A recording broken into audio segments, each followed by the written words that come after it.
what's up this morning? Man, it just...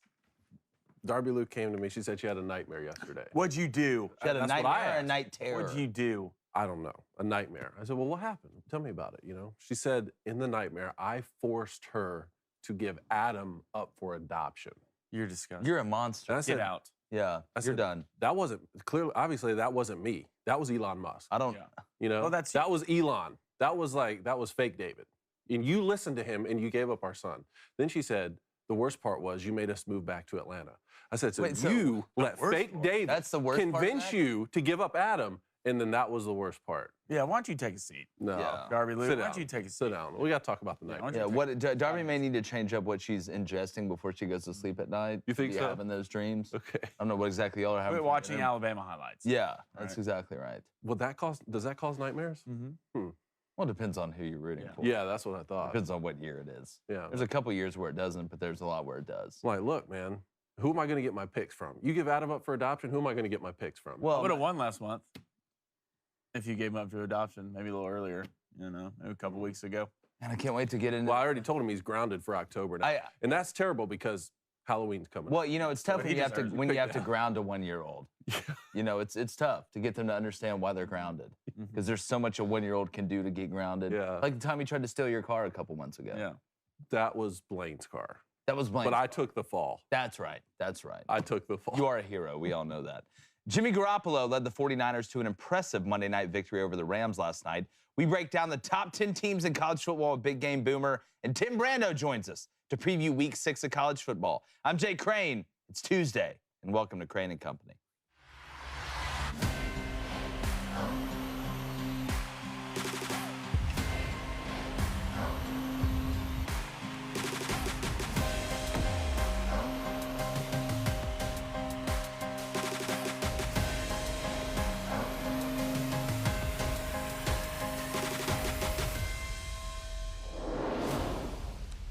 Jimmy G isn't super flashy, thrilling, or must-see TV when he goes under center for the 49ers. But he is one thing, steady. He's shown the ability to take teams deep into the playoffs, and he won't lose you the game. Now, the question after the Jekyll and Hyde start for the 49ers, who looked anemic in their 11-10 loss to the Broncos last week, then last night looked like a team that knows their identity and plays to it after once again beating the Rams 24-9, is who is the long-term answer at the quarterback position. Now, with Trey Lance out because of injury, the quarterback for this year is obviously Jimmy G. But should he be the long-term answer? I think he should. Shanahan has shown us who he wants to be, a downhill running team that uses that to open up the passing game at all three levels and gets after you on defense and in special teams. The 49ers don't need a Lamar Jackson at quarterback in Shanahan's system. They need someone who's going to make good decisions, get them out of bad plays pre-snap, and be able to make some of the throws in the short, intermediate, and vertical passing game when called upon. Long story short, they need a steady hand at quarterback, and Jimmy Garoppolo is just that. Trey Lance getting hurt is unfortunate, but with the way the team is constructed right now, even when he comes back, is he the best fit to run this style of offense? I think he could actually become a huge trade value piece for the 49ers to shore up other spots or add to the line of scrimmage. Lance is a good player, but he's not the right fit to lead this team in this system. Also, Garoppolo absolutely owns the Rams. The win last night moves him to 7-0 all-time against the NFC West foe, and there are more showdowns on the horizon. The way Jimmy G operated the offense last night, especially on third down early, was masterful. He didn't make the big mistake and got the ball to playmakers in space like Deebo Samuel, Brandon Ayuk, and Juwan Jennings. He also has great rapport with tight end George Kittle, who just got back, had a couple nice grabs last night, and a near touchdown. Now, some will say that Lance hasn't had enough time to show what he can do, and while that may be true, you do know what you have with Jimmy G, and it looks like a team who knows who they are when he's under center. Now, he isn't going to win the MVP, but he is going to help you win games. And with a defense like they have and a coach that has proven his ability to not only move or advance in the playoffs, but having a Super Bowl champion at the quarterback at the helm when he gets there, the biggest games are going to be something that is worth their weight in gold with that experience at the head coach and quarterback position. So Jimmy G has gone from backup to backup, and it needs to stay that way.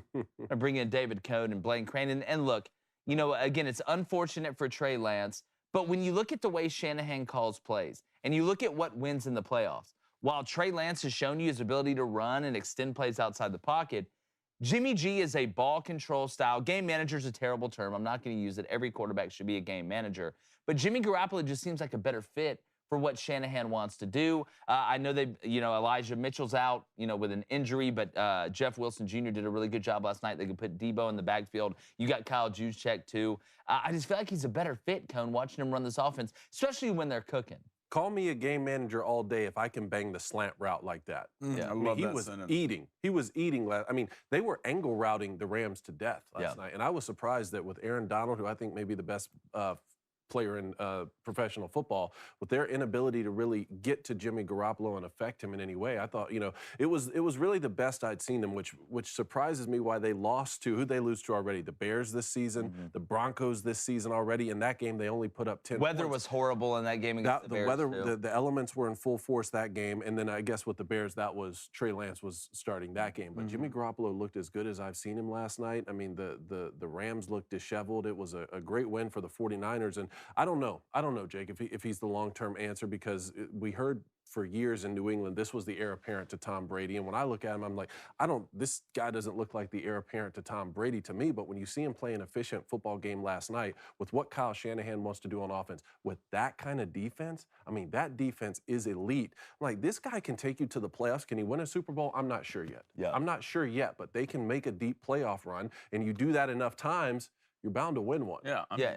Good. They made it that far in the playoffs with Jimmy G not throwing a touchdown. That's how good this team is surrounding him. Including first of all, Fred Warner is one of the best, if not the best, middle linebacker in the NFL. That offense looked like that without Trent Williams, the best tackle in the NFL. And then the backup tackle got hurt. They had to put the third stringer in there. Actually did a pretty good job. And did a pretty good job. But Jimmy G's is a steady hand, and he's been a steady hand. I've never been behind the Trey Lance experiment. I didn't think the kid went through progressions good enough or threw the ball well enough to take you where you need to go in a Kyle Shanahan offense. And I know it's great to have a mobile quarterback. I know it helps the offense because the defense has to account for another guy. But Jimmy G has always been this guy for what was the Patriots, the 49ers. He comes in and gets the job done. I mean, if you can come in and play quarterback like that and also look like that, which is probably one of the best-looking guys in the NFL, you need to start. It's a face. It's a face. I don't think Jimmy G has to go on Tinder to find a date. Let's just put it that way. Yes. I will say this. I thought the game plan last night with the Rams defensive line and Aaron Donald, they were getting the ball out quick. They were effective enough in the run game. Jeff Wilson Jr.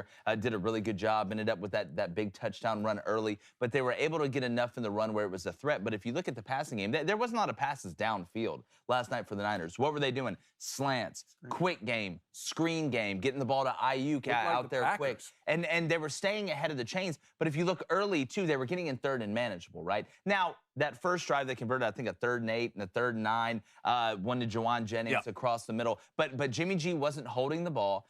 He realized what they were going against up front. But I think Shanahan does such a good job of game planning and understanding who they are. When the Niners are the best, they're the best version of themselves. They don't have to rely on huge plays offensively. They need to be good enough and not make the mistakes. It's kind of like watching Kentucky or some of these other teams playing college football. They just kind of wait you out. Yeah. They're going to make you make the mistake. And guess when the mistake happened last night? The pick six there at the end to help them pull away. They're not going to go out there and score 45 points outside of scoring maybe a couple defensive touchdowns and a special team touchdown. But Jimmy G, they're going to be methodical. They're going to be balanced. They're not going to turn the ball over. When they get into the red zone, they're at least going to get a field goal, and they have a decent run game, or the run game is good enough even without Elijah Mitchell. Now you get George Kittle back, a guy that's a security blanket for Jimmy Garoppolo, which we've seen. But that, to me, looked more in the vein of the Niners. While Trey Lance does have a high ceiling to make a big play every now and then, and he can scramble and run and threaten you in different ways than Jimmy Garoppolo, I don't think Trey Lance goes out there and plays as clean of a game as Jimmy G did last night.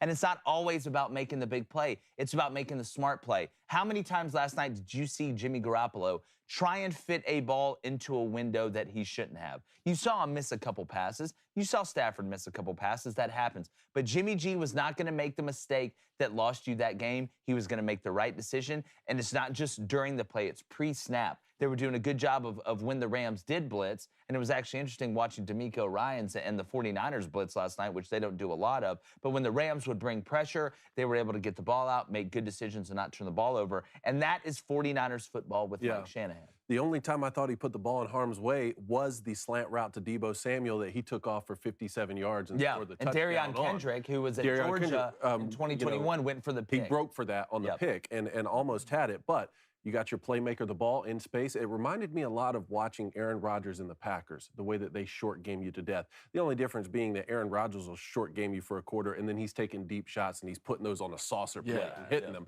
But Jimmy Garoppolo can do that as well, and it makes sense. Look, Kyle Shanahan and LaFleur and Sean McVay are all from the same coaching tree, so I understand that.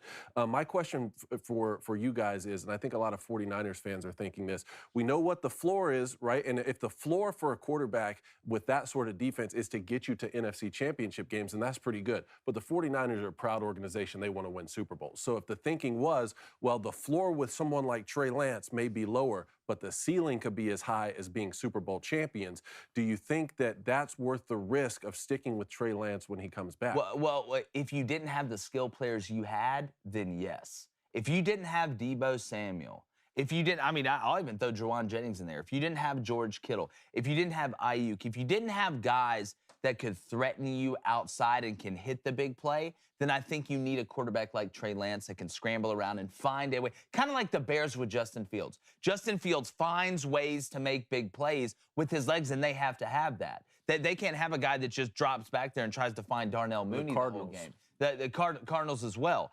until they at least get D-Hop back. Yep. But when you have Deebo Samuel, even when you have Jeff Wilson Jr. and George Kittle and Ayuk and Juwan Jennings and the guys they have, you can play that style game with that defense. It is a ball control offense that can hit big plays from short to long. You'll see some vertical threats from the passing game. You have to respect it when Deebo and those guys are out there, and they can, obviously run deep and make a play. But also you can line Deebo Samuel up in the backfield. You have options. So if they didn't have as many options and didn't have home run threats, then yes, I think the Trey Lance experience and taking a chance with him to see if he can make a big play is worth it. But since they don't, and they've shown you they can win this way by playing good defense, playing good special teams, even though Robbie Gould missed that big field goal there at the end to put them up 2 scores. They got away with it because they had the pick 6 on defense. But no, that's kind of the way I look at it, and I think that's the way Shanahan and them are going to look at it. Because let's just say, let's say that the 49ers win their division this year, beat out the Rams, beat out the Cardinals in their division.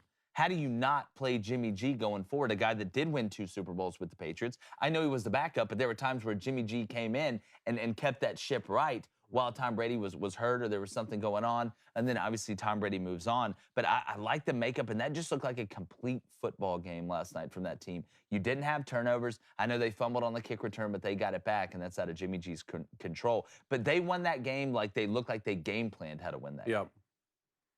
No, I agree. Let's go to the Booster Club, guys. Let's do it. I really want to get in here. Jessup Hoke, what's up, Jessup? So if the 49ers have a steady top-tier running back, they would be contenders immediately. I think the 49ers are contenders with the running backs they have right now. Jeff Wilson Jr. is a good player, and you can put Deebo back there. Like I said, I know Elijah's hurt, but let's not act like Jeff Wilson Jr. didn't go out there and do exactly what he needed. I mean, they were running zone. They were running gap scheme. He was making the right cuts. He was protecting the ball when they needed him in the second half to lean and be heavy. He was able to lean and be heavy. So while Jeff Wilson Jr. isn't going to win the MVP at running back, I'm not saying he's Dalvin Cook. I'm not saying he's Derrick Henry. He's not one of those guys. But he is good enough with what they have. I was more impressed with the offensive line and their ability to run the ball last night, even though Aaron Donald did make some plays. I mean, he made a hell of a play on split zone to get Jeff Wilson down, I think on 2nd and 4 to force 3rd and 3. I do believe the 49ers got that, though. But Jeff Wilson Jr. is good enough. Yeah, he had 74 yards on 18 carries, 4.1 average. 32 was his long with a touchdown. Yeah, no, I think he's good enough. All right, let's go to Guards. Hashtag Ask Cranny Company. What's up, Guards? He says, do y'all think the 49ers will replace both Lance and Jimmy G by 2024? By 2024? Again, it's all hypothetical. If the Niners fall flat again in the playoffs, or they go into the playoffs this year and look bad and then take a chance on Trey Lance the next year, I wouldn't be shocked if they let both of them go. But, I mean, you saw Jimmy G just signed that contract as a backup. I think it's more about Jimmy G versus Trey Lance than it is about another quarterback getting out there. What I'm looking at is what type of value could you get for a Trey Lance, for a team that, You know, maybe I know the Falcons are 2-2, but a team that maybe we thought was going to tank that doesn't tank, are using him to be able to trade up and get somebody maybe for that offensive line or something like that. No, I think it's going to be a battle between Trey Lance and Jimmy G. And you have to look at what Kyle Shanahan wants to do offensively, Yeah. right? Remember, this is a guy who's a third down play away from winning the Super Bowl with Matt Ryan at quarterback. Just run the in ball. Atlanta. Exactly.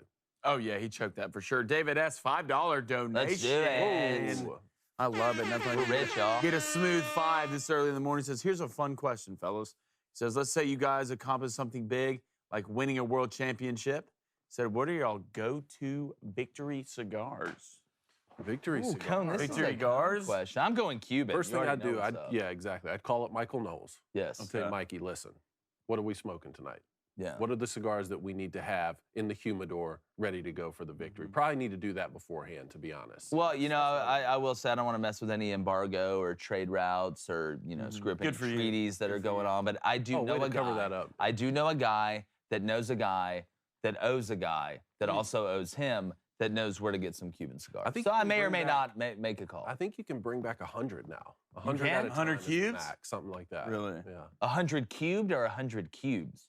100 Cuban cigars. Cigars. Okay, gotcha. They're like Perdomo champagne cigars?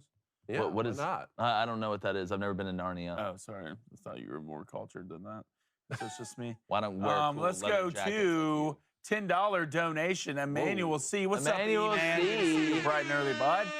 John Harbaugh deserves huge blame for losses. With failed two-point conversions last year and a failed 4th and goal this year, I'm wondering if coaching a real game or is he playing Madden with Lamar Jackson?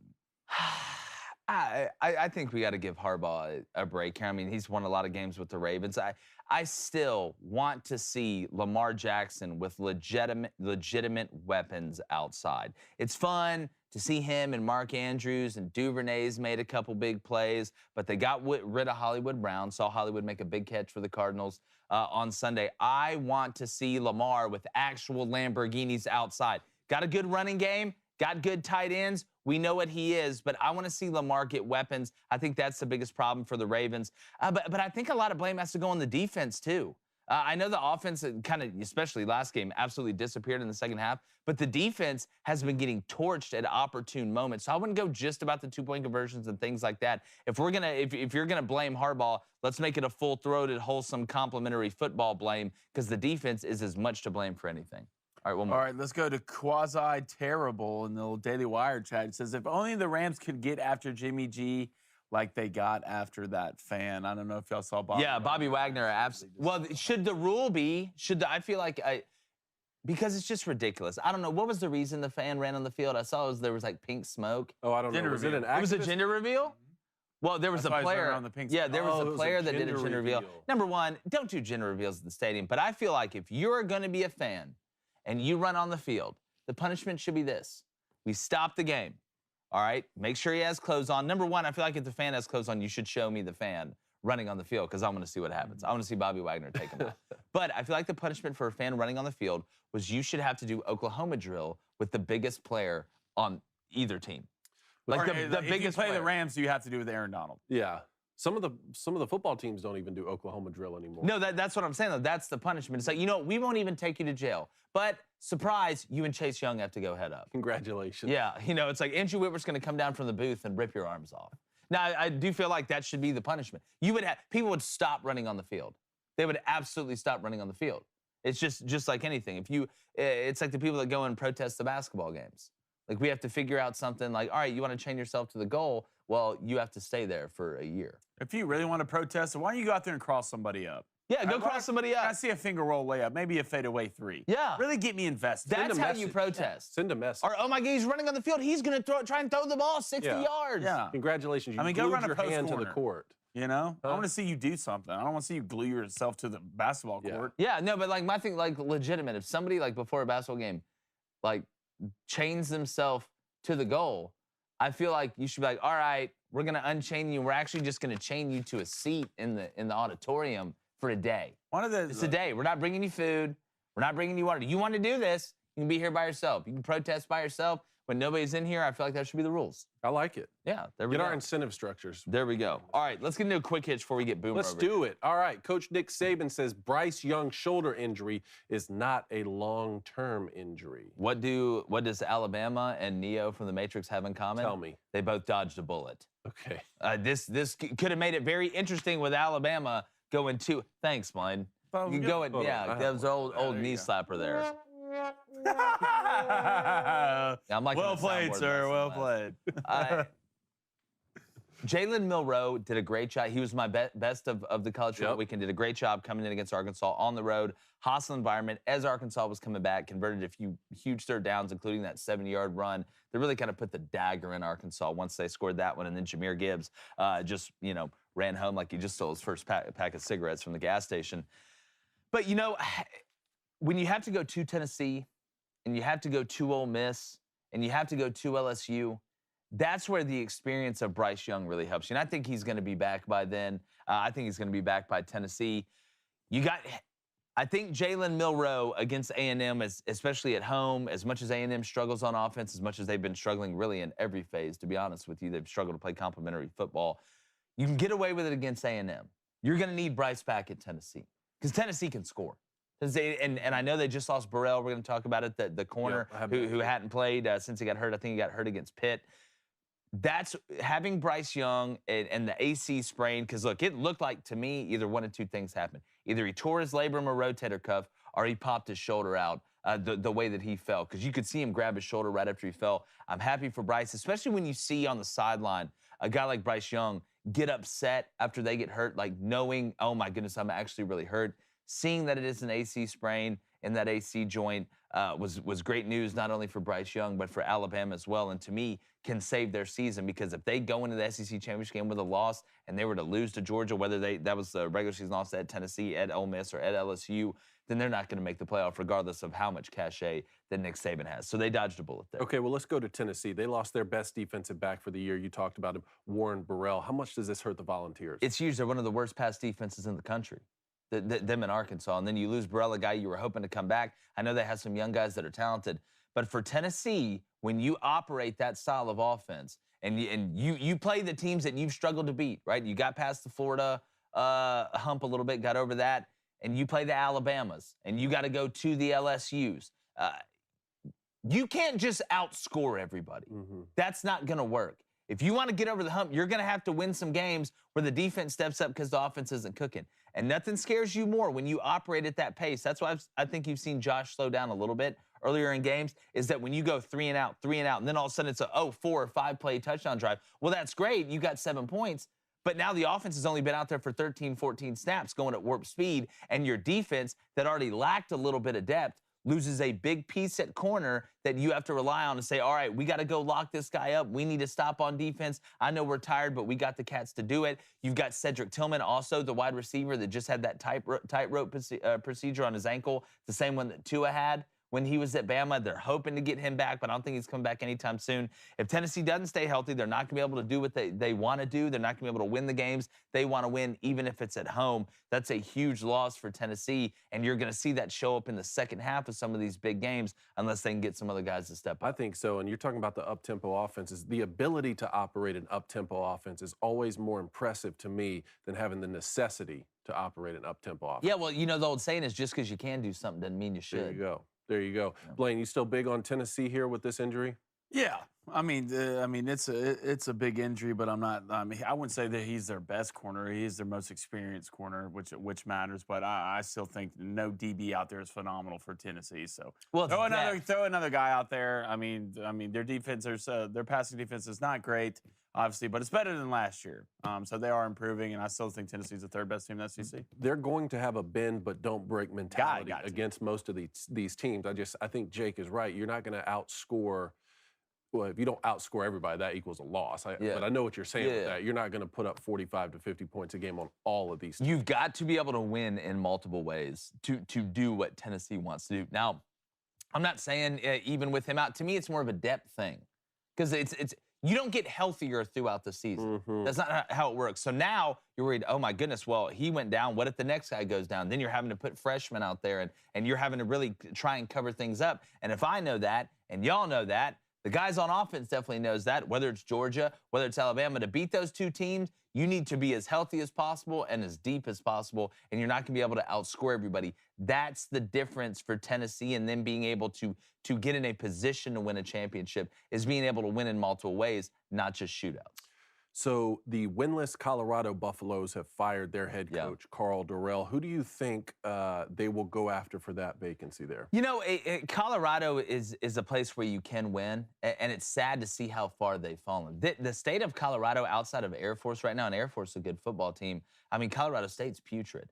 I'm shocked looking at the line that Colorado State's +3 at Nevada. I'm going to jump all over that thing on Friday. But when it comes to Colorado, Colorado has shown you that they can win there. I mean, you can even go back to the days of Cordell Stewart. And Colorado, I wish they cared about football more. I'm not saying they don't care about it at all, but I feel like that's a place that could really, really get hot and really, really get cooking. And Boulder, is a place that could get weird and have a really good game day atmosphere. But if I'm Colorado, man, I almost want to go young and exciting here. You know, I look at a Kendall Briles. Mm-hmm. You know, do I look at maybe taking a risk and reaching for a Garrett Riley? I think or so. Or somebody like that to bring some rejuvenation back in the program. But they also fired the DC as well, Chris Wilson.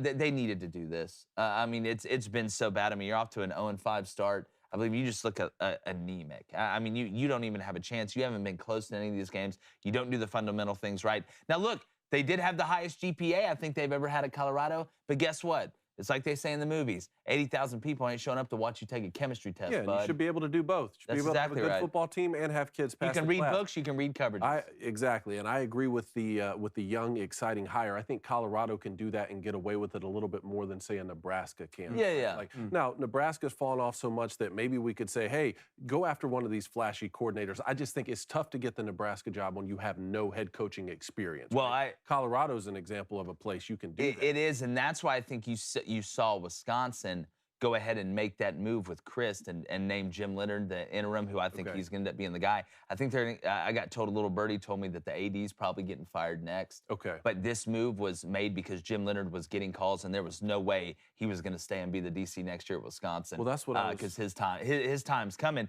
But I know Nebraska had reached out to Jim Leonard and talked to him, but if you look at a place like Colorado, those are the ones that scare you, that say, listen, we'll go throw the bank at a young guy and take a chance on him because, our ceiling is a lot higher than our floor because the standard's not super high. Like a Utah did with a young Urban Meyer back in the day. Yep. Right? Now, you have a lot of success there. You end up leaving for a bigger job, and that's the nature of being the head coach at Colorado. But I think that they could make a... But Colorado's also a place that if you get cooking, I mean, they'll pack that thing out and they'll be as rowdy as anybody. And like I said, it's a cool place. It's kind of a niche place. Boulder's a really cool town. I've been there before, and they will get behind their football program if they get a chance. Well, you touched on Wisconsin a little bit and Paul Chryst, and I'm going to talk to Tim Brando about that too when he comes on. But I did want to show you guys, I wanted to show you guys a clip. Do we have the clip from Alabama? A buddy of mine sent me this clip. I didn't believe you at first when you told me this. No. A buddy of mine, this is proprietary footage here too. Buddy of mine, his nephew is playing a game, 9 years old. It's a 9-year-old? 9-year-old, okay? My buddy's nephew, and he's having to block another 9-year-old who's 6'3", 300 pounds, and we have the footage. Guys, I want you to watch this. Play this, please. Let's go ahead and play it. It's a monster. Like you're 6'3", 300. I mean, what are you supposed to do? Like, I just got done playing with Legos. Now I got to block Terrence Cody. Like, number one, I've grew up and I've seen some big kids, but at 9 years old to be 6'3", 300 pounds, what Nephilim branch did you fall off of? Like, what did, like, Xerxes or Zeus or somebody come down and, like, dip you in a pool or something? Well, I mean, Cone, that's a legitimate 9-year-old that's 6'3", 300 pounds. Look, I'm going to talk to this kid for a second. There's two different ways your life can go right now. One, you can get complacent, okay, because of your size. You're out here throwing kids around right now. One, I don't know why you don't have the black tape on your helmet that says you can't carry the ball. That's what they did. Why is he not playing? Why is he not on the JV team? Yeah, and that was going to be where I was going to go next. Or two, you could not take this gift from God for granted, okay? You can hunker down, work hard. You can go ahead and commit to Alabama at age 12, all right? You can go be a Hall of Famer. And that's what I mean, how does this kid not have every offer in the country? He's going to be 12 feet tall and weigh 800 pounds. I refuse to think that's a 9-year-old. That's a 40-year-old man. Like, that has to be. I'm struggling to think this kid. Play it again. Play this again. Let's play it from the top. So this kid, legitimately, it's not like an IM12 bench warmer situation. Look, he's 9 years old. Is in one of the dads? Look, I'm not mascot games. I'm not saying that I did the investigative research and followed up on his birth certificate, but this is a reliable source. Yeah, let's just keep it right here. I want you to look at that thing in the middle of that offense, and then you look at those little children running around. I guarantee you this kid will not play football in high school. No, well, I just, again, guys, and I don't know, I'm not a medical doctor. I'm not a medical doctor, but I have never seen a 6'3" 9-year-old. Like, what grade are you in when you're 9 years old? You're in third? Third grade? Third. Yeah. Third grade. So you're walking into the classroom, everybody else is running there, little Tommy, little Julie, they're the size of a regular 9-year-old. And then you have Goliath's great-great-great-great-grandson walking there at 6'3", 300 pounds? Well, first off, you know this is footage is from Alabama because they're already playing tackle football at 9 years old. Yeah. Which I like. Well, David. But I don't think you guys are really grasping the gravity of the situation. He's bigger than half of Auburn's offensive linemen. He's bigger than at 9 years old. 300 pounds. So at this rate, at 18 years old, he's going to be 12'6", 600 pounds. Why is he not in the Army? You got to immediately take this guy to the Army, right? Can you just imagine that kid walking in the lunchroom at school? Get out of the way! Get out of the way! No, but like, I don't want to, I don't want to make fun of him, but let's be honest, you're a giant. No, look, you're that's a giant. what I said. It could go two different ways. Either one, like Blaine says, you're not even playing high school football. No. Because you got complacent. You thought you were better than everyone you sleep. Look, or two, we could light a fire on if this right was now. If this was Russia or China, that we would never know this person existed because he'd already be in the government. You think so? Yeah. Well, Yes, he would be the guy they put in the Avenger program. I say we get this kid under the Craning Company math and push-ups movement, all right, under the initiative, and we really see what we can do here. Create Hall of Famers. Let's go find all the 6'3", 300-pound 9-year-olds and start to travel. We found all of them. Yeah, that's the one. We found all of them. Blaine, would he be allowed on 7 Foot Island? I mean, even as a 9-year-old? Not yet. No, not yet. Not yet? Not You yet. have to be only 7 footers are allowed. You have to draft off 7 foot talent, Blaine. No, only 7-footers are allowed. Like, look, I can go to France right now and find a 9-year-old 7-foot kid. In France? Aaron Judge in France. I mean, you go to some other places over there and find some kids. Like, you have to be 7 foot. I need you biting leaves off of trees. Like a brontosaurus. Right? That's what I need, all right? I need to be able to shoot a basketball and you catch it flat-footed. Okay. In front of the goal. Okay. All right, that's great to be 6'3", 3,000 pounds, but I need more height out of you. It'll take some time. He's 9 years old. That's what I'm saying. It'll take some time, but it doesn't matter if you're 9 or you're 7 or you're 6 or if you're 84. I need you to be a 7-footer. Well, it's like watching Jack 2. Remember the movie with Robin Williams where he's like the grown-up as a kid? They made a sequel? Like, no, this is it. I see what you're saying. This guy recruiting on the recruiting trail in college, I can't imagine. Like, he has a guy here, 6'5", 300 pounds, runs 4'6". He's like, nah, you're not good enough yet. Runs 4'6". That kid's running a 4'6". No. I'm saying you on the recruiting trail. Like, no, come back when you're faster and bigger. Oh, look, we only take the top tier. Look, tier. Sorry. We'll see. But speaking of top tier, our boy Big Game Boomer is ready to rock and roll. BGB, what's up, man? What's going on, guys? How's it going? No, going great. Just looking at giant 9-year-olds running out there. What do you think? Have you ever seen a 6'3", 300-pound 9-year-old, BGB? Oh man, there's a dude I played with in high school or in middle school. He was pretty big, but that's crazy for that age at 9. That's wild. It's really X-Men-ish. I mean, talk about taking your vitamins. But, we're almost, we really are halfway through the regular season. We're in week 6 of college football. It seems to always fly by, regardless whether you're coaching, whether you're a fan, or whether you're breaking it down like we do. But we decided we'd go ahead and go a little generic here and go our current top 10. Big Game Boomer, talk us through your top 10. All right, so here we go. So here's my top 10. So I've got Utah coming in at 10. I think they're one of the best teams in the Pac-12. Shouldn't have lost to Florida. Got them at 10. I've got Michigan at 9. In my opinion, I don't think Michigan should get the benefit of doubt that like the Bamas and Ohio States and Georgia's get. And they just haven't played anybody yet. So until they play Penn State, what is that? I think it's 2 weeks from now. I've got them at 9. I've got USC at 8 with just what Lincoln Riley's doing at USC. It's been impressive so far. I think Caleb Williams, Jordan Addison, that offense, and the way that the defense has been able to force turnovers has been solid. Tennessee at 7. I think that offense, it's going to be tough to stop, regardless of who they play. I can't wait for the Bama game. Penn State at 6. You could argue between Penn State and Michigan, but I think with Penn State, I was impressed. They were able to go to Purdue and then down to Jordan-Hare. Is Auburn any good? No, but is it tough to play at Jordan-Hare? Yes. So they got the win, blew out Auburn there. I've got them at 6. 5, I've got Georgia. And look, yes, Georgia is talented. They've got better players than just about anybody, but you cannot just barely beat Mizzou, struggle against Kent State, and expect to stay in the top 3.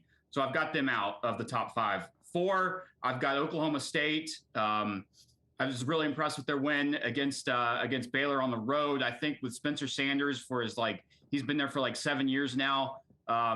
He's a veteran. The defensive line is solid. They're able to get turnovers. So I got them at 4 right now. Clemson at 3. I think they probably have the most impressive resume right now with beating NC State and Wake Forest. So I'm eating crow there with them beating NC State. Then Bama at 2, and then Ohio State at 1. I think Ohio State from top to bottom is the most impressive team. All right, I know Cone wants to ask you about Michigan, but I want to ask you a little bit about Georgia first. And I think, especially halfway through the year when we look at polls and we're ranking them, at the end of the day, it really is all subjective and it'll kind of work its way out. I do have a problem with Georgia at 5. My thing is this, and look, I know they struggled a little bit against Kent State. It wasn't pretty. But I look at Clemson, a team that gave up 44 to Central Michigan. Or excuse me, not Clemson, Oklahoma State, a team that gave up 44 to Central Michigan. Big win at Baylor. But when you look at kind of Georgia and using the transitive property, it's always kind of, you can make it sound really however you want, depending on how it goes. I look at the way Oregon lost to Georgia. And then obviously you had, Oregon and BYU and then Baylor in that physical game earlier in the year. So when you look at Georgia, the physicality to me, I do think that they are still a top 2 team in the country right now. Brock Bowers is unbelievable, but the depth up front. And Clemson, we've seen DJU do it kind of twice in a row. BGB in a little bit of a different way, running the ball last game. The Wake Forest game, Sam Hartman and them were really good on offense. Clemson's offense had to make up for the defense, and they did it. I'm interested to see Georgia at 5. But again, I can see your thinking there. But Cone, I want to see what you think about Michigan there. Well, there's a couple other things other than Michigan. First off, the Buckeyes at number 1, I actually don't mind BGB. Yeah, I don't mind the Buckeyes crazy. at number 1. I think that's it's a very interesting pick to put them at number 1 because a lot of the discrimination with the Buckeyes was the close game against Notre Dame, especially after Notre Dame fell to Marshall. Well, they still beat them by 11, and since then, we've seen Alabama beat Texas by 1. Texas was unranked at that time, and we've seen back-to-back slip-ups, like you were saying, from Georgia, even though I think, they still won one of those by 17. But I get it. I think Alabama, Georgia, and the Buckeyes, all 3 are the top 3, and you can put them in any order, and that's the way I feel about 4 and 5 when it comes to Clemson and Michigan, which we're going to get to on our list. So Buckeyes being at number 1, I have no issue with. Let me tell you what I do have an issue with, though, because you put out your top 10 most overrated teams on there, and you had Clemson at 8. We can get to Michigan if we want, but you had Clemson at 8, and then you had Michigan at 10. Now, this is a time when Baylor was a top 10 preseason team. They lost 2 games. NC State was a top 10 team last week. They haven't played a complete game all season. Houston was top 25. They're 2-3. Fresno State was top 25. They've lost several games now. So my question is, if you put Clemson and Michigan in your top 10 rankings, but you've also put them in your top 10 overrated rankings, did you put them in there just so that you could help prove that they were overrated? Well, I would say with Clemson, I tweeted that out probably a little too early. I was kind of ticked off with the OU game. I'm an OU guy. And I tweeted that before they played NC State. I thought NC State could win that game. DJ Uyunglele has proven me wrong. I think he's looked great. He has definitely progressed in that offense instead of regressing. like he did last year. So Clemson right now, I would say probably is not overrated. Michigan with my thing, it's like, yes, they're a good team, but people are just saying, oh, they're a top 4 team. They're a top 4 team. They were saying with McCarthy that when McCarthy gets in, the offense is just going to take off, and it hasn't. And I think they're a top 10 team, but I don't think they're right now in that top 3, 4 with right. They're not right with Ohio State, Alabama, and Georgia. But it seems like from my experience that on social media that if I put Michigan anywhere outside of the top 4, Michigan fans absolutely lose it. It's like, I think it's like disrespectful. And I'm just like, I'm sorry, guys, but you had one good year last year, and you just can't expect to be in the top 4 every year. You got to do this on a consistent basis. So that's kind of where the overrated kind of came from. Well, I feel like, and I don't think it's crazy to have Clemson. I have Clemson personally, and we're going to bring up ours at 4, and we do too, because I think Clemson has done more. But I think Clemson has earned the right, with Michigan coming off last year, to be in that conversation with what they've shown. So let's go ahead. Now I want to ask you about Oklahoma in a second, BGB, but let's go ahead and put our top 10, the Crane & Company top 10. We have Georgia number 1, Alabama number 2, Ohio State 3, Clemson 4, Michigan 5, Tennessee 6, Oklahoma should not be at 7. That should be Oklahoma State. USC at 8. Penn State at 9. And Ole Miss at 10. And Ole Miss at 10, again, I think you have to put them there because they're undefeated coming off the win against Kentucky at home, even though I think Kentucky's a little bit of fool's gold. They're very methodical. But I think the conversation really outside of that top 3 is going to be really interesting. But now that Clemson, BGB, has gotten past Wake and they've gotten past NC State, we've seen Miami without Restrepo kind of regress. They've got some more big games to play, and I know they can turn it around with Mario. But right now, I think if you're going to put a shoe-in the playoff, Clemson may be the shoe-in when you look at the ACC and what they have left in the schedule. But when I look at Oklahoma, BGB, one thing that I've noticed, and I see it with the Arkansas a little bit, is the lack of team speed on defense. And I know everybody's going to pile on Brent Venables and, make fun of them, the way they've lost these 2 games, the Kansas State game and getting blown out against TCU. But when you look at the team speed at linebacker and in the secondary, they made Max Duggan look like he's going to run the 100 meters for the U.S. Olympic team. Yeah, no, I mean, 2 games in a row now, you've seen dual threat quarterbacks have tremendous success against OU's defense with Adrian Martinez at K-State the week before. I mean, look, this is not on Brent Venables. I mean, OU fans are already starting to, let's fire Brent Venables. I mean, it's ridiculous. You got to give the guy some time. He was successful at Clemson with his defense because he simply had better players. So you got to recruit your guys, get them in. But I agree, especially at linebacker and defense in the secondary, they're outmatched. I don't know if they can perform under his scheme. We've got some very big concerns there. I mean, with Dylan Gabriel out, I don't know if they'll win another game. I mean, this could get real ugly, especially this weekend against Texas.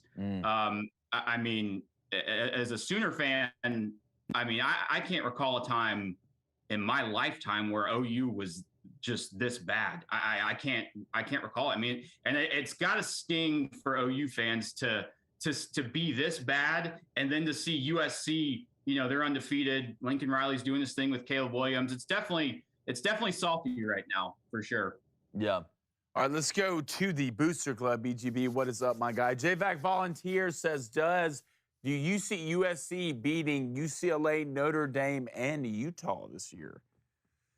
No, I think they'll slip up in one of those games. They play at Utah, I think next weekend, October 15th, 2 weeks from now. Yeah, so not this week, but next week.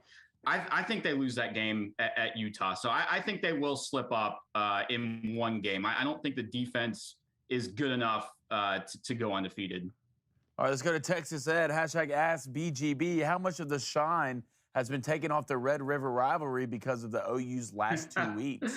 I was going to bring this up. If you had told me at the beginning of the season that in OU Texas weekend, that OU and Texas would both be unranked, and that College Game Day was going to Lawrence, Kansas, to play for Kansas at TCU during football season. I would have told you were nuts. Yeah, I mean, it is wild. It's definitely the first time in a long time that OU and Texas does not have the hype going into it that it usually has. Usually these teams are ranked and then sometimes in the top 5. And you look, OU loses their quarterback. Is he officially out? BGB, is Dylan officially out for that game? I don't think he's officially out, but I'm leaning towards that Gabriel is not going to play.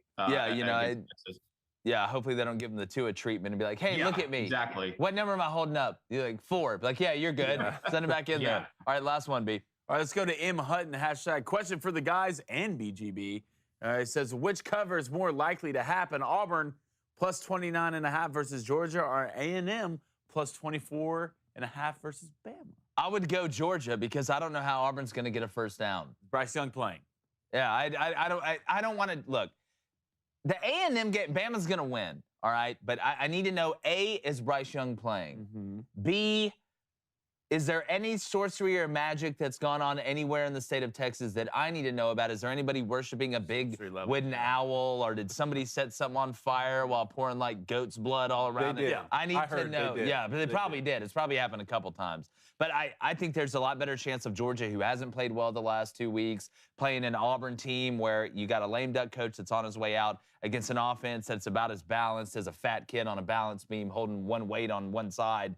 So I like Georgia to cover. I'd maybe buy it down a little bit. The thing that I'm kind of upset about is we waited all year for this Alabama-Texas A&M matchup. And it's just... Ding, ding, ding, get in the ring, boys. Let's figure it out, Jimbo and Nick. But now there's going to be maybe no Bryce Young. It just kind of ruins it for me because I really was waiting to watch Bama absolutely kill these guys.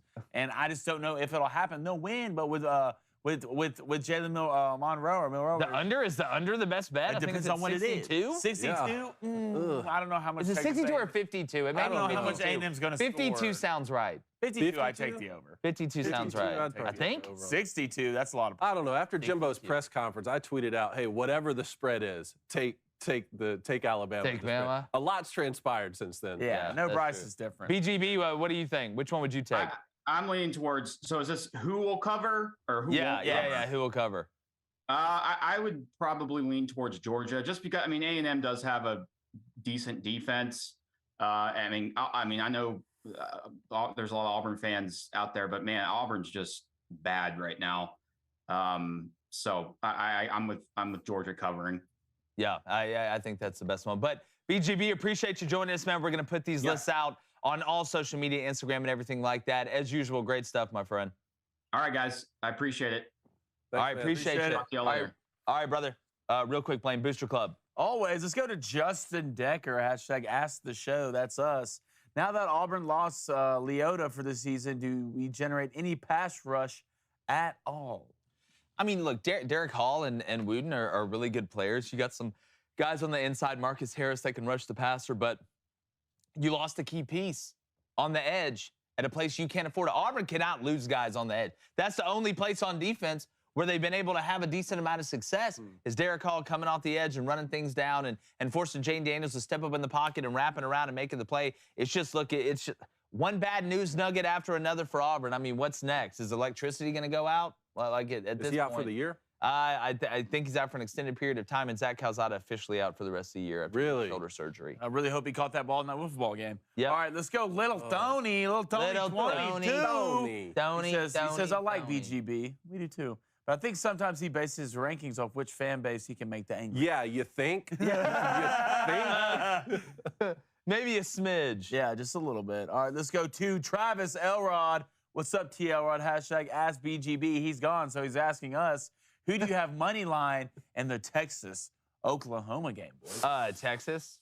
I'll take Texas right now. I mean, Texas? Look, Quinn Ewers coming back. Dylan Gabriel still trying to remember where he's at. Quinn Ewers is coming back official? I think he's coming back in this game. It smells like it. Texas, Oklahoma, and look, Texas did just lose to Texas Tech, so let's not act like Texas has just been balling.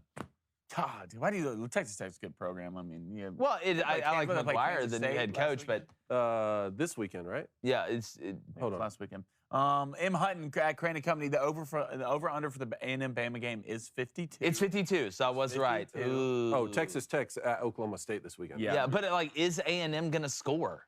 No, that's what I'm saying. Does Bama score 50 plus? That's about. Is Bryce Young playing? If Bryce Young is playing, I'm taking the over. All right. Okay. Maybe some late points for A&M, just so you know, maybe 10, 14 points late. Hey, let's get some guys off. Let's stay healthy for Nick Saban, Bryce. Get off. Everyone play Will hard. Anderson, get off. Everyone play hard. But, you know, this might be a 31-7 game at halftime. Hey, it wouldn't surprise me. I mean, you're giving up a 40 bomb to Mississippi State, and I know one of the touchdowns was a blocked field goal or a blocked punt, one or the other. But I'm telling you, this offense is starting to cook. Bryce starting to cook. Jameer Gibbs is the fastest. Getting guys back. I know, but look, we got to see what Bryce does before anybody does anything. It smells like the under, which is how you know the over will. That's exactly right. You hate to see it, but also you love to see it. Well, let's go to Mike RFF Lifestyle. It's a lifestyle, baby. Hashtag Ask Crane & Company. From a coaching standpoint, what would be some of your biggest expectations from your star players? Number one, make plays. Yeah, play good. Well, it's like I say, look, I forgot which coach it was I work with. I'm trying to remember who said it. It's like, listen, I got a special place in my heart for all you guys, but there's an extra special place for you guys that make plays in big games. It's the truth. Here's what I want from my star player. Ball during the game, be a good leader, don't embarrass me off the field. Those are the three things I want. Be a great leader, man. That's be a great leader. When you're best. That's the thing. You're about to say it. When your best players are your best leaders, that's the thing. When Michael Jordan is in there, after you have a bad practice, and every good team has a bad practice, does your best player get the most upset? Is he the one whipping the other players into shape? When Michael Jordan's team had a bad practice, he was the one in there coaching that team. That's when you know you have the best teams police themselves. I will say. There it is. If good teams can have a bad practice, then bad teams can have a good practice. Write that down. Have you seen that? Yeah. Yeah. Seen it multiple times. I've been fooled multiple times on that one. You're like, man, we practiced good today. Well, it's like, you know what it's almost like? It's like when I go play golf and I go to the range before. Oh, yeah. If I hit it good on the range, I play terrible. Oh, yeah. If I go out there and I hit bad on the range, I'm like, you know what? It's going to be bad. I go out there and I actually play somewhat decent. I figured out the secret key to golf. You take a scoop of pre-workout, then you go out there and golf. You did freak out. I birdied the first 3 holes. Yeah, well, that was in Tupelo, right? Mississippi, yeah. Blaine took like some no explode or something, but before we went and played 18 holes, and for the first 3 holes, he was Jesper Parnevik. Are you kidding me? Yeah. Blaine's like, yeah, I think I'm gonna just dice a 6-iron in here. I'm like, yeah, sure. That seems like the worst thing to play golf.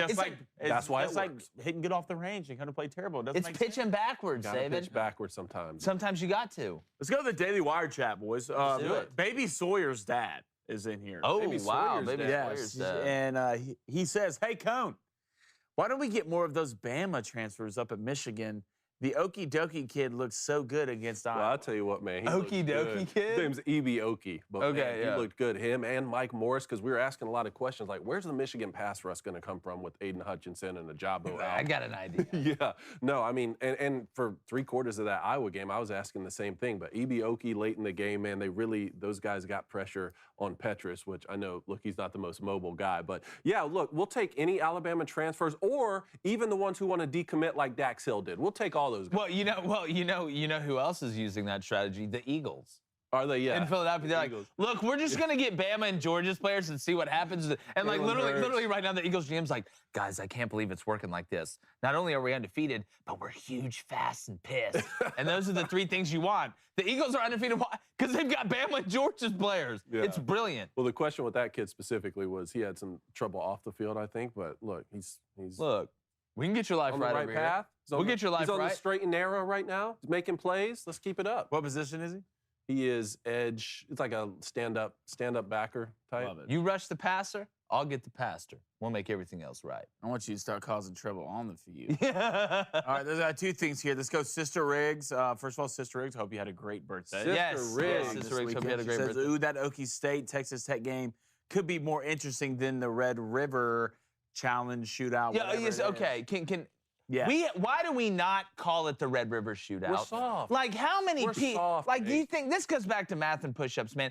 What domestic terrorists or terrorists outside's like, man, I'm so pissed. They're calling it the Red River Shootout. I'm gonna go shoot up a mall. Like that, what? That's not how that works. We can't call the Florida-Georgia game the world's largest cocktail party. We're soft. You know what? That maybe should be the get off my lawn All right. this week. Okay. Maybe that should be it. We can't call something a cocktail party.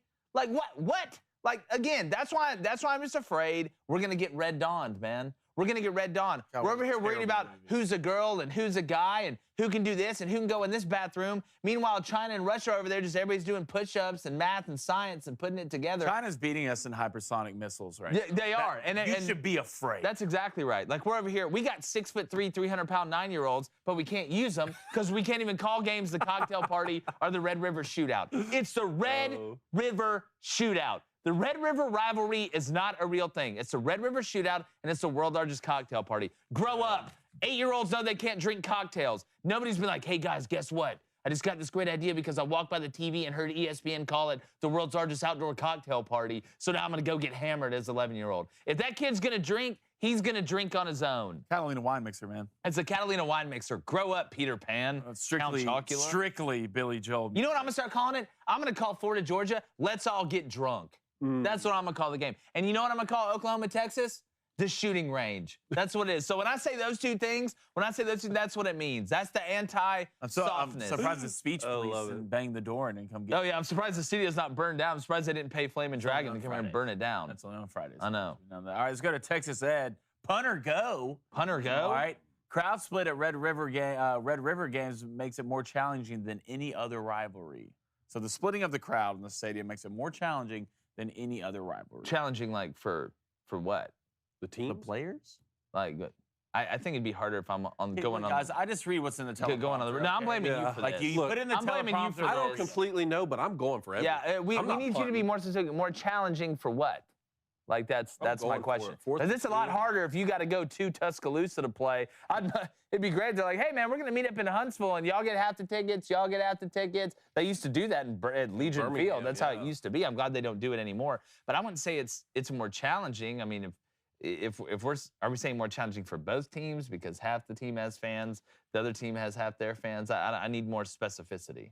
All right, let's go to Mike RFF Lifestyle. He says, China isn't beating us in sports analysis. Hashtag Ask Crane. No, they're not. No, they're not. Y'all can send the best one y'all got over here, and we'll do it. I don't care. We'll talk about chess, ping pong, whatever y'all want to talk about. Y'all, that's what we need. We need the best Chinese sports commentator, the best Russian one, and let's bully a little bit. News update. Put me in the ring. I'll fight him. You lost. Put me in the ring. I'll fight him. I didn't know if I could do this or whether or not I'd get canceled. Did y'all see the video of Bobby Wagner tackling that guy? No. Y'all didn't see the because video they of didn't it? cut to it on the live. Yeah, I It saw was like a video on pictures, Twitter like of it. still. I saw Video still on pictures Twitter of it. of Like it. Bobby Wagner legitimately tackles this guy who's running around with last night. last night he was running around with like the red flare, like the gender reveal, like it's pink, so it's a girl. I was gonna put like on Twitter like hey, like it's a girl, and then like put China and like Bobby Wagner tackling. Yeah. That'd be pretty good. Well, no, I mean, look, again, like I said, I feel like if you're going to run on the field, you should have to pay the price. You want to run the field with the players? You want to see what it's like? All right, Bobby Wagner showed you the truth. All right, let's go to Gars. Hashtag Ask Gars. Not a question, but China would let fans keep the balls at NFL games. No, they wouldn't. No, they wouldn't. No, they Well, wouldn't. actually, they would. They'd have microphones in the balls that they would take home and then listen in. All right, let's go to Carson Everett. What's up, Carson? Hashtag Ask Crane and Company. Morning, fellas. Morning. What happened to Stafford last night? And my name is Blaine Crane? Question mark. There's not an E on that. Carson, Yeah, it's his. Stop it. Technically, his name's Tanner Nice Crane. ankle. No, Man don't be reference. giving out my govy out here. Yeah. Don't be giving out my govy. TBC. dude. TBC, man. All right, Jake. TBC. Oh, wow. What's David's real name? David? What's your middle name? Huh? My government name? What's your govy? We didn't talk about Wait. that. Oh, wait, we don't Whoa, have whoa, Dave's whoa. govy? Whoa, whoa. Darby! Your name isn't- Your Huh? government name isn't David? You'll never know. Oh, I'll find It's out. Andrew, isn't it? It's Andrew. Andy. Winston. Andy for short. Andy, no, you're a liar. You're a liar. All right, let's go to Travis Elrod. Hashtag Ask Wait, Cohen. did we say what happened to Stafford? Yeah. It's not good. Well, Well, every time Stafford dropped back, it sounds like I was listening to a phrase song. It was just like, how to save a life. He got Yeah. sacked 7 times. he was. Look, Joey Bosa was coming off that edge. Now, look, he got it to Cooper Kupp. Cooper had a nice game. But, you know, the run game for the Rams really wasn't helping them out. You want to be able to slow down a pass rush, have a good run game you can play action of, have those defensive linemen thinking. But the Rams were getting in 3rd and 6, 3rd and 8, 3rd and 9, and Bosa and those guys were able to pin their ears back. I know Armstead was out late with plantar fasciitis, but those guys were able to pin their ears back and go get him. How many times did you see Matt Stafford have to move around or step up in the pocket, then get his eyes back downfield, especially on 3rd down, outside of Cooper Kupp being there and making the plays? I mean, you look around and you look at, well, where's Robert Woods? I mean, absolutely. I mean, call John Walsh, put this guy in the back of a milk carton. You're not making any plays. I mean, I do think. Well, he got traded. Right? Say that again? Robert Woods plays their tight. I know, I'm tripping. Not Allen Robinson. Allen Robinson. Sorry. Because you were playing against Allen That's exactly right, who came from the Bears.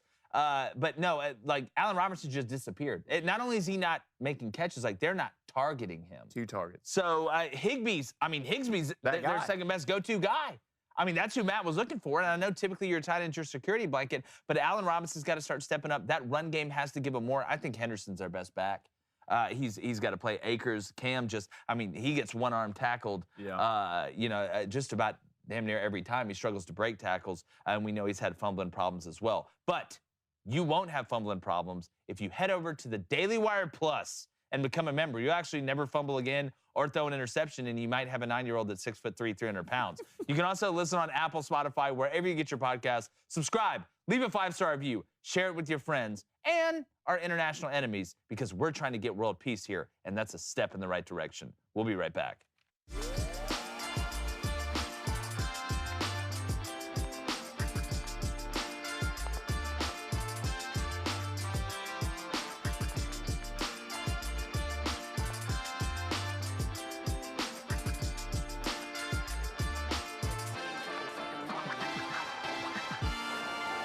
All right, right now, don't panic, but I need you to do something. We all do. I need you to hit that like button, hit that subscribe button if you're still listening on YouTube as well. Make sure you're subbed to the channel. Turn on that notification bell. As usual on YouTube, appreciate you guys joining us. In the second half, guys, we have an announcement on another fantasy bet, but you want to go over the results real quick?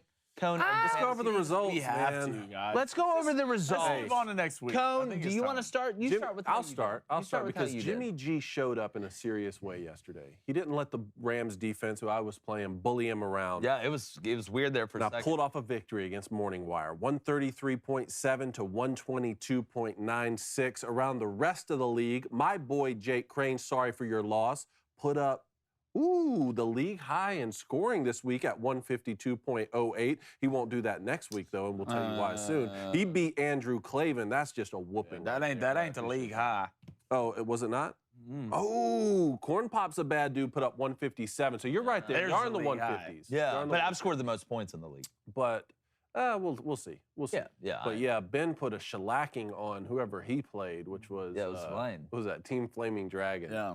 Y'all What was didn't the have a final bet? score? What was the final score in that one? 157 to 104. Oh, he did hit the 100 He did mark. hit the 100 mark, so we can't He hit use the that 100 mark. clip. How much did Cooper put up for you? 26. 26. He's just a walking He's just 30 a piece, walking really. 30 piece. Well, you know what's crazy with our team? Look, are we in first place right now? Yes. Does it matter? No.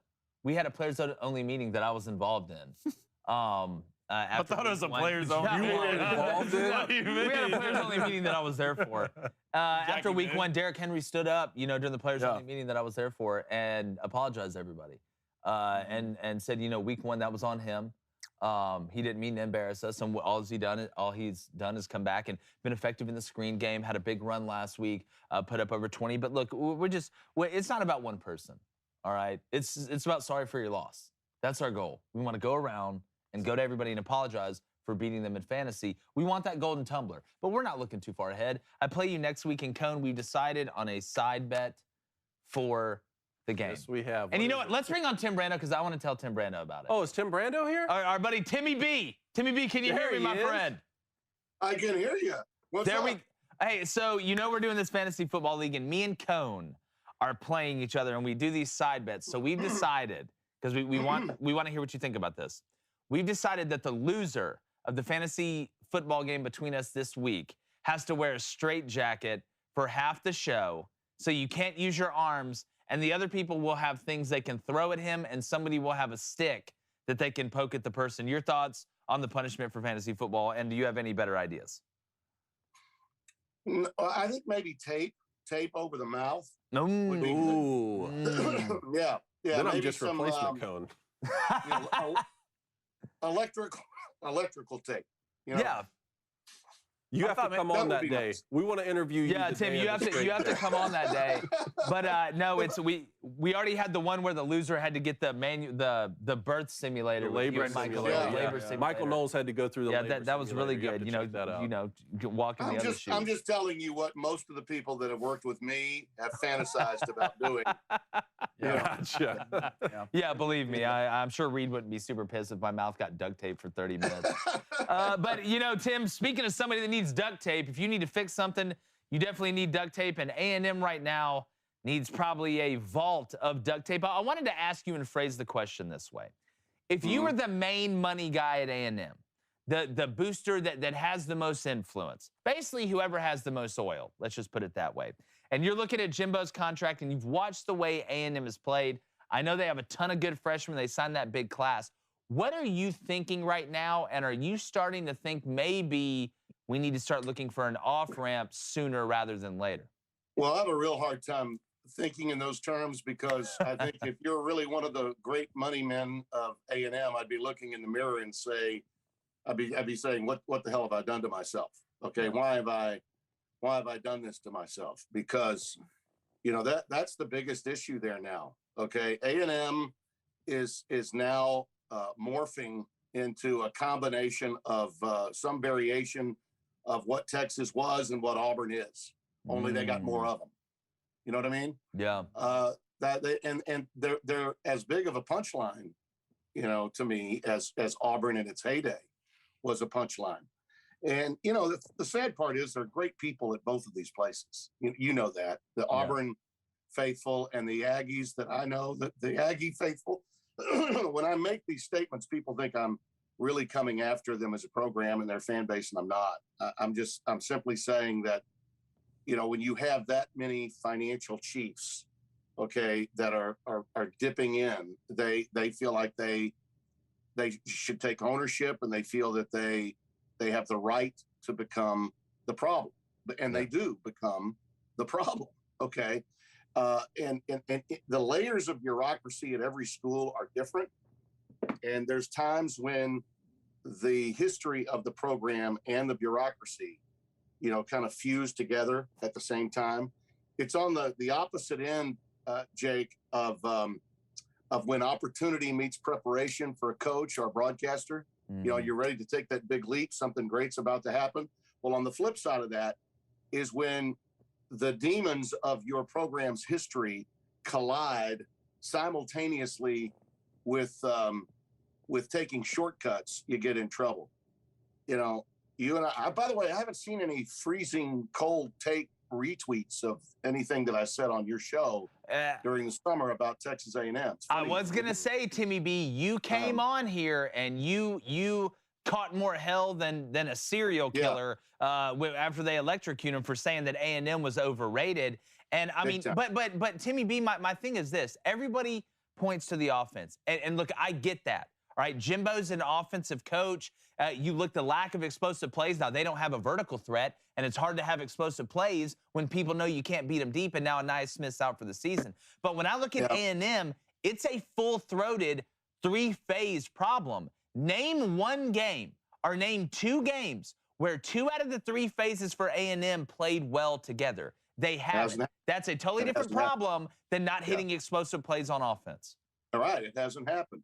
And this is what happens when your foundation is based on 5-star, 4-star, big star. We're bigger than you. Okay. Where are the Aggie grunts? Okay. We heard anything out of them about, you know, anything remotely close to what the 12th man used to be? You know, the foundation of A&M's history. There is some history there. Yeah. Now, granted, it's not championship history in the SEC, but there's plenty of history at Texas A&M. Get my old friend Jackie Sherrill on your show. Okay. Yeah. Talk about what he instilled. It didn't end gracefully for him, but it doesn't end gracefully for most. Yeah. But he gave them at the time what they needed, the foundation. You know, R.C. Slocum's a dear friend of mine. I know he cares deeply about A&M, and he carried on that tradition for quite some time. at Texas A&M. There's reason to be very concerned because, it looks like, hey, I got a lot of money. Now I got to get a lot of great players. And here's what's happened. You don't have a locker room. You got to have some grunts on your team. I'm not talking about walk-ons, but I'm talking about, 3 stars that develop over time and become leaders. Grit. Guys that legacies, guys that wanted to be Aggies, are Aggies, and that's the foundation. That's what college football still has to have that. Mm-hmm. And when I was talking about the overrated part, the media plays into it. Okay, it's you see what's going on with all the parity in college football, and this, by the way, the parity. I was saying after number 3, I'm not sure who to put in at number 4. Well, we just saw Georgia lay an egg at Mizzou. Alabama got a big lead, got an injury, and then all of a sudden only had a 5-point lead. Now they got some home run hitters. They responded in the 4th quarter. Look, there are teams out there doing a good job that people don't know a damn thing about because the media, is only talking about the brands. So people don't know how good some of these teams are. Have no idea how good they are. And that's why these stories mushroom into what they are. People think, we're basing preseason ratings on who's returning and how many 5 stars have you got. Well, how do we know these guys are going to mesh with the guys that are there? And who's going to be a leader among those guys? And Max Johnson is a quarterback that probably should have started the season, didn't because of what? He's limited, so he's not the guy. Well, Max probably would have been a better leader had you given him the keys to the car a little sooner. But Jimbo didn't do that, and I think that this has happened over. Jimbo didn't just suddenly fall off a turnip truck and not find that not be able to coach when he got to Texas A&M. He's a hell of a good coach. I've even heard some people say, and these are the quote draft nicks. This is the other thing. These gurus that come on in the 4th quarter while a team is getting their ass kicked and tell me how a guy projects as a pro.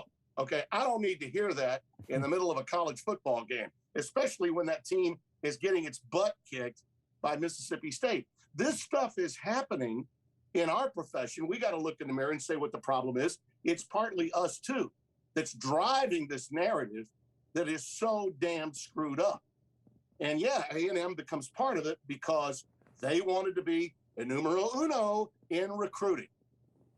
That's not the foundation of what college football is. You got to have guys that want to be there. You got to have guys that want to win every game because they're Aggies.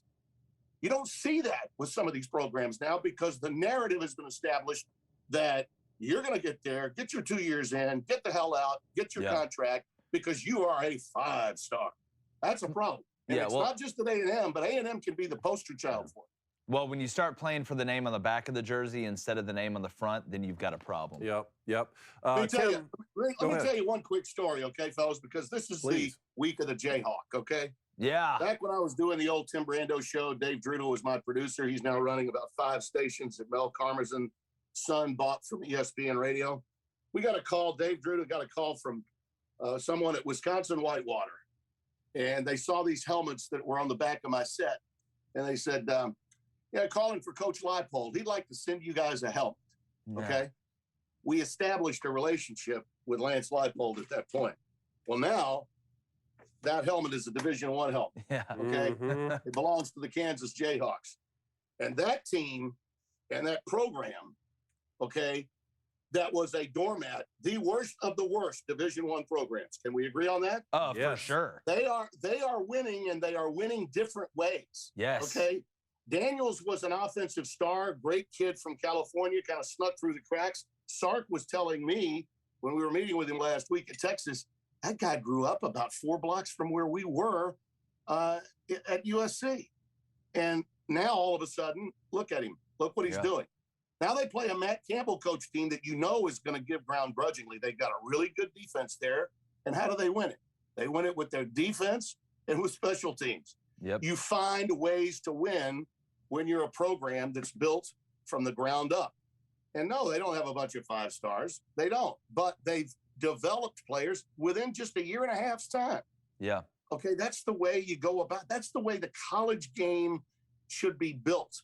Even if the players are better at A&M than they are at Kansas, that's how you build successful programs. And I think we've lost our way with some of this. I really do. And it has nothing to do with NIL, has nothing to do with the transfer portal. It has to do with the grassroots of success in college athletics, which can never, you can never dismiss the grassroots of what makes the college game great, even with all the changes swirling around us. Okay, I'm done. Yeah. No, it's that more local feel. I agree. I love it. I love to hear you bring up Kansas. So let's go over to the Big Ten quickly. Wisconsin has fired head coach Paul Chryst. He had a 67-26 record overall. He was 43-18 in the Big Ten. Hasn't started well this season, obviously. They make the move. We saw what happened, Tim, to Nebraska after they let Bo Pelini go, who was winning 10 games a season. Did Wisconsin make a mistake by firing Paul Chryst? No, and I'll tell you why. And I like Paul a lot. And it was very un-Wisconsin-like to see this happen, particularly with a buyout that large. Brett Bielema left Wisconsin not because he was unhappy with his own deal. He left for Arkansas because they had limits on what they would pay for assistant coaches. I mean, Wisconsin was pretty tight-fisted. It's a 50-50 state politically, conservative and Democrat. And, you'll find out during the upcoming midterms how they go. But the university itself has been, through the years, from an athletic standpoint, it's been pretty conservative. But what they have learned, even though they have an identity, and they won't lose that identity, I think what they learned was Jim Leonhard is a hot commodity. Yes. Defensive coordinator. Yes. And if Jim doesn't get a chance to be a head coach, probably within a year, he's going to be gone, and they're going to lose him. This is a way for them to part with Chryst, do it amicably with a huge buyout, give Leonhard a chance, and then let Leonhard maybe give some autonomy to Ingram. Bobby's got running that offense. He's got, but he's been running the offense through really what Wisconsin's old-time identity's always been under Paul Chryst. Now let's see what they do offensively. Let's see what changes they make. I'm going to find out firsthand because after Spencer and I are doing UCLA and Utah on Saturday, which is going to be a great game. I've never done a game in the Rose Bowl.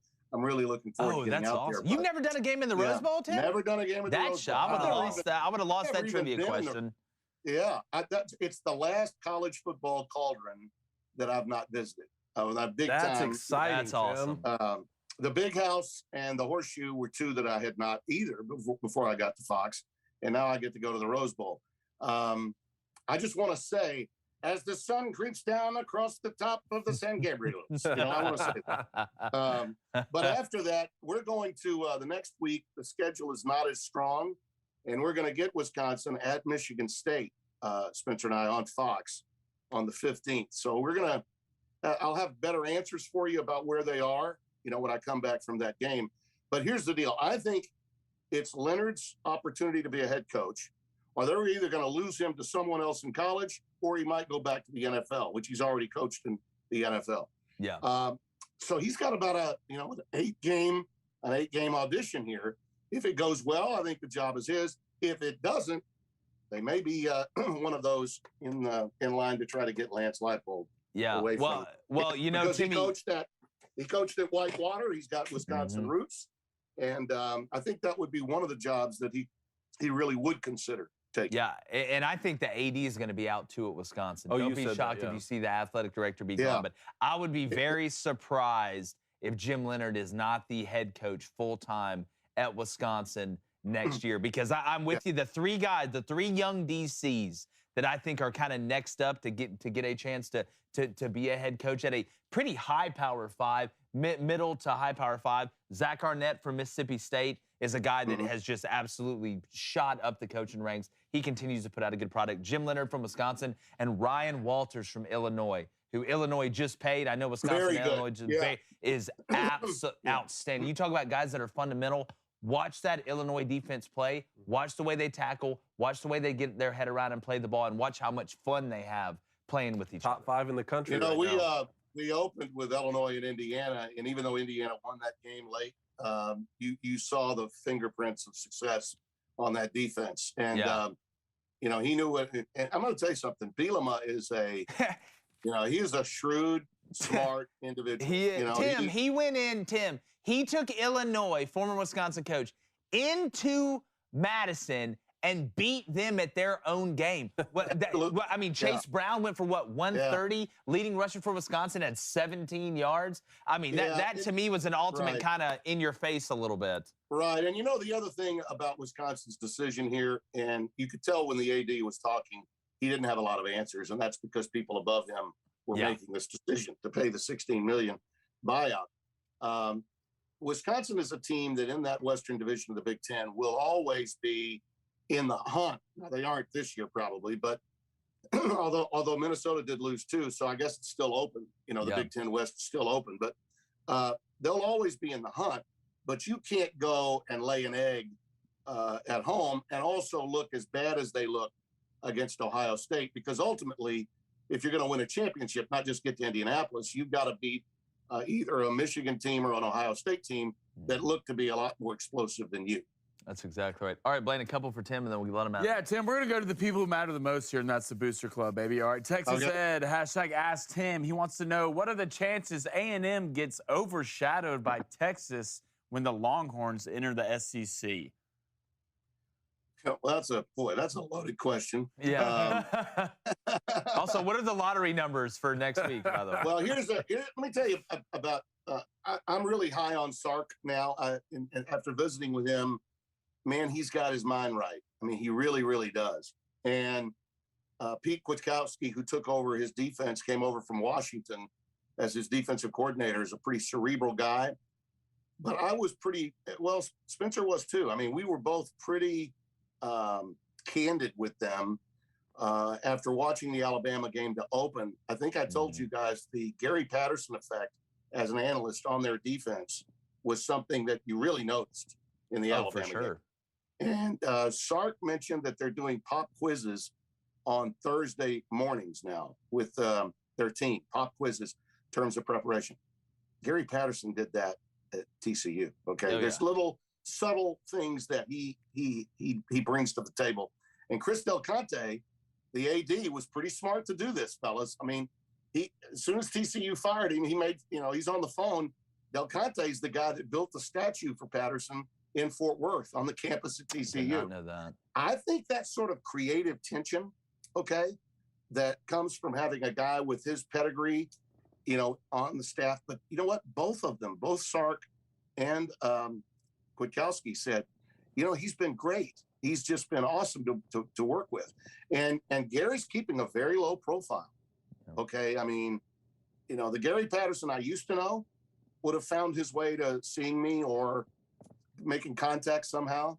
And we found him on the sideline during the game. I just think they're in a good place. I like what I'm seeing from Texas here. Now, that isn't to say that they don't have issues, but they are blocking out the noise as well as it's ever been blocked out.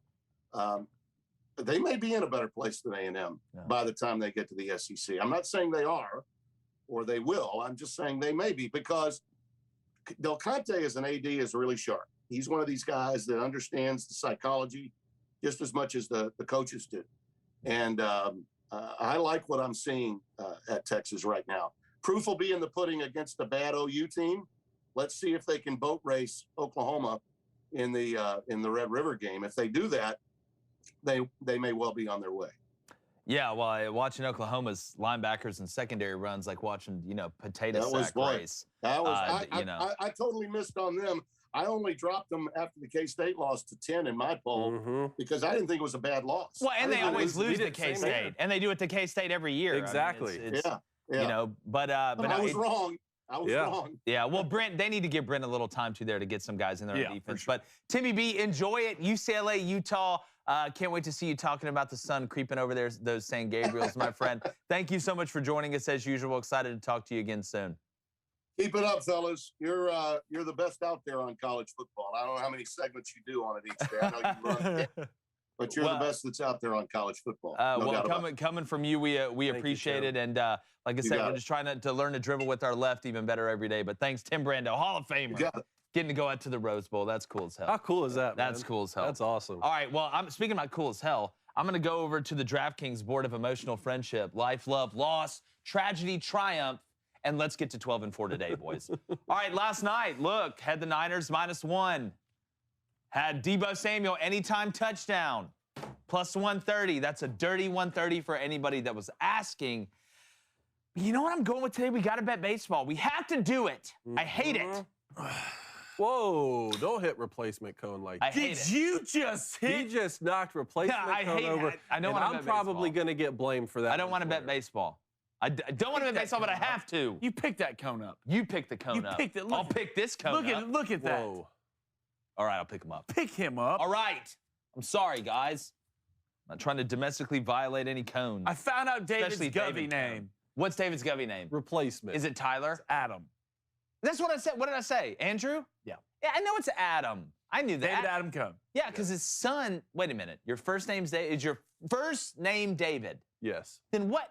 Yeah, exactly. I threw you off, though. His Twitter handle's @David Adam Cone. You don't have to be Sherlock Holmes to figure that out, Wayne. You were asking too. Because I thought maybe it was something different. Yeah, don't act like I was the only person asking this. You were asking this as well. Guys, yeah, but I didn't know if it was David or not. I love this. I feel Or like maybe it was one of pronounced those, like, David. Russian Anyway, spy movies. here's what I got, because we got to bet baseball. Ha! All right, give me the Astros, Phillies, Nerfy. Guess what? Phillies. Verlander, Suarez on the mound. Phillies already clinched. Astros already clinched. I don't care. I don't want to get hurt. Walk me. Everyone's- 3 pitches. everyone's Oh, I'm clinching out. out here. You know, this just smells like a 3-2 game that you let a lot of the young guys play. Let a lot of the young guys hit the first inning. Here's my thing. Verlander's at home. You got to feel good about the top of the first. Suarez, you just got to get me through the bottom. We don't need to play Altuve. We don't need to play Bregman. Rest him up. Let's get our eyes ready. Let's let them sleep in. Let's be smart. I like at least that get pick. past the first. We're going to score. Then, These guys to play. Mets, Nationals, over 7.5. All right, we got a doubleheader today. I almost took the Mets -2 at +100, but this bet is +100. Look, Abbott on the mound. For the game is Nats, it? don't trust them. They got a doubleheader? It's a doubleheader. It's the first game. First game. The first game. It's whichever game Abbott's pitching, which I believe is the first game. It's Abbott versus, I think, Carlos Carrasco. It may be Taijuan Walker, but I think Walker may pitch the second game. We'll see. But this is for the first game. Over 7.5 runs at +100. 10-4. I'm fine with going 1-1 tonight. We got some college football tomorrow. UCF versus SMU. Can't wait to be able to bet that. And then NFL on I'm not Thursday. fine with it. We just got to get through today, Cone. I'm not fine with it. Let's go I 2-0. Braves.